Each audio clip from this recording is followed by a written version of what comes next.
Jag känner en bot, hon heter Anna, Anna heter hon.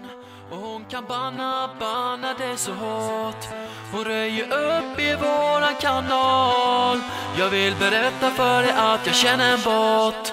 Jag känner en bot, hon heter Anna, Anna heter hon.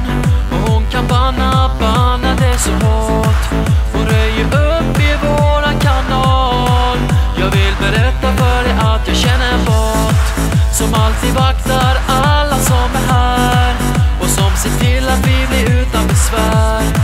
Det finns ingen takeover som lyckas. Kom ihåg att det är jag som känner en bot. En bot som ingen annan slår. Och hon kan kicka utan att hon får.